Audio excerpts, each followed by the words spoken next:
Say Adil Feroz is speaking. Dilla Feroz Bashir has super chat. You're doing it with the super chat, Dilla Feroz. Thoughts on music which includes apparent blasphemy or shirk entailed phrases like Tu hi Rab. Hi, hi, hi. Uh, or what's the other one?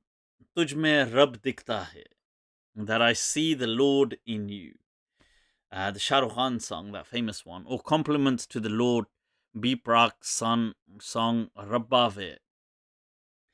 It's permissible to listen to this kind of music. It's not haram.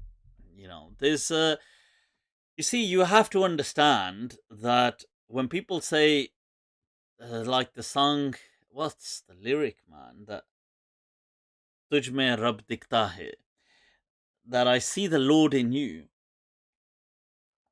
This is not necessarily, or where people say things like, oh, I would want to worship you in poetry and things like this. This is not a kind of shirky kalam. I mean, people are going to say, Mufti yaar, kuch zyada hi pheng diye. You're blagging a bit too much here. This, bring it down. No, it is shirky bidhahir, bidahirihi. It is in its apparent form, there's words of shirk being used. But that does not make something. It comes down to the usage of words. The usage of terms and the kind of social culture that exists. So people use things that they don't mean. So people will say, oh my God, that ice cream was divine. Now, that doesn't mean that they start worshipping the ice cream.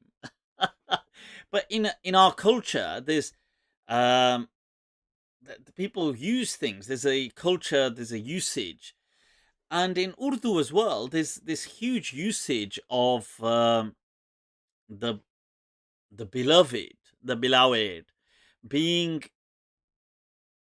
kind of addressed as though they are the divine. There is this, hence in Urdu, in poetry, they would refer to them as but, especially the women, refer to them as goddesses.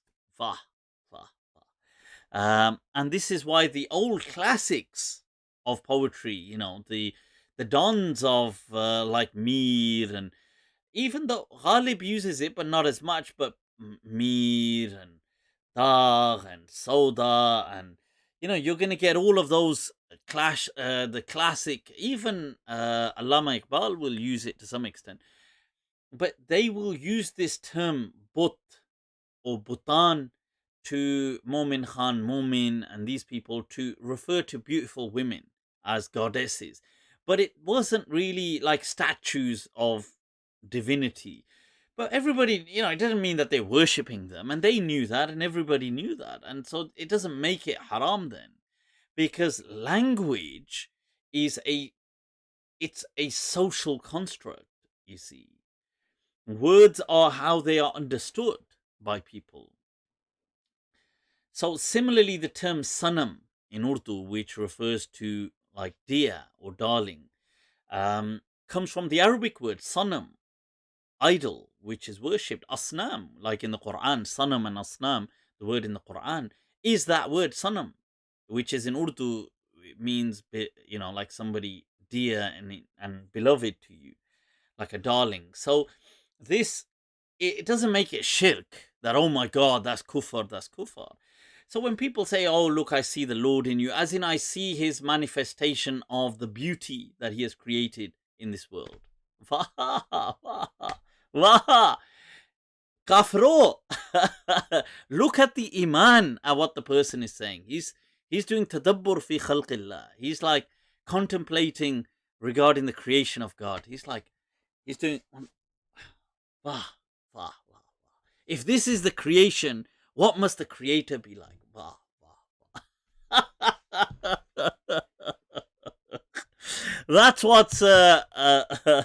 That's what's really going on, people. That's what's really going on. Let me find it.